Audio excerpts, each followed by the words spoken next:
These are some tips for leaving kids home.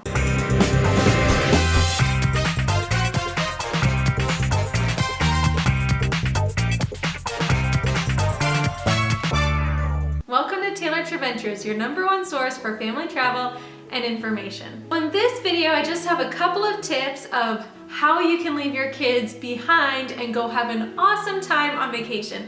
Especially for first-time moms and dads, it's a little nerve-wracking to leave your kid with someone else, and hopefully these tips will help put your mind at ease. My #1 tip is to make sure you have a trustworthy caregiver. Pretty sure this goes without saying, but having someone that you really trust can really help put your mind at ease and help you to relax. For our trips, we like to get one of our parents to come and watch the kids. Mom came to babysit our children for us.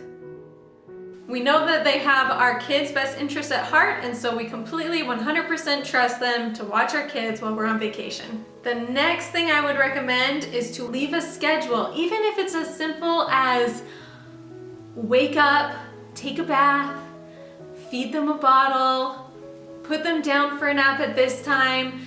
You might think that all of that would be second nature, and it is to you because you're their parent, but for a caregiver, it's gonna be totally different for every kid. This next one might be a little bit morbid, but you need to leave an in case of death instructions.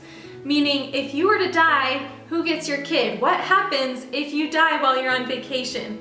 This is important because you never know what's gonna happen, and you wanna have the peace of mind going on a trip knowing that your kid is going to be taken care of because you have thought of that already.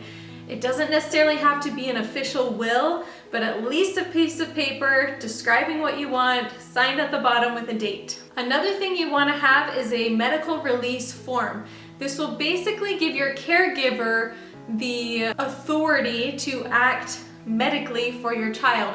So if your child gets hit by a car, they can tell the doctor what to do and they don't necessarily have to contact you. This is very good if you're going to be on a cruise or unreachable. Hopefully this doesn't happen, but you want to make sure that someone is there to give parental consent. Again, the key to this is having a trustworthy caregiver. Another thing to help your caregiver out is to have a list of meal ideas.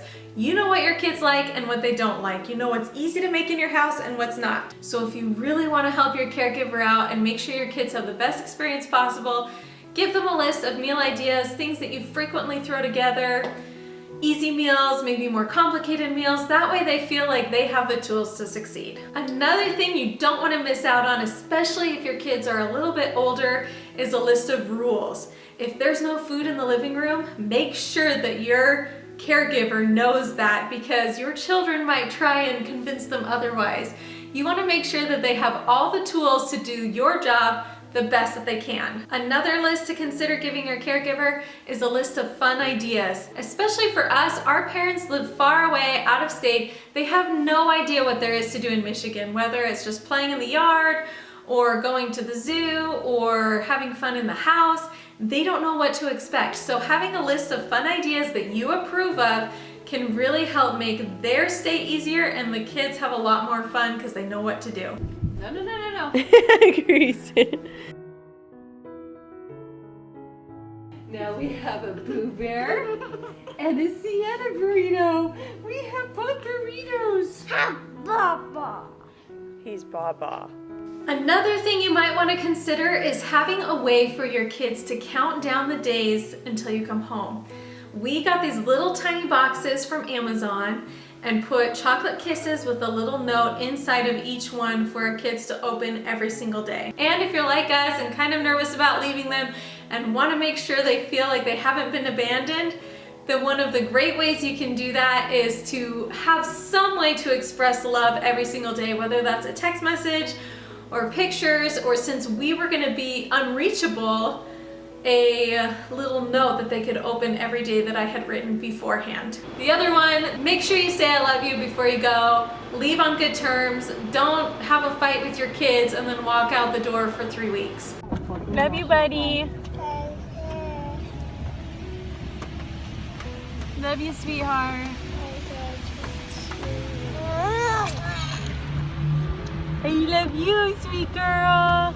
Like I said, you never know. Once you've said your goodbyes and you're out the door, just try to relax and have fun, because here's the thing, your vacation's gonna be over soon, and this doesn't happen very often. So you have to enjoy what little time you have without the kids.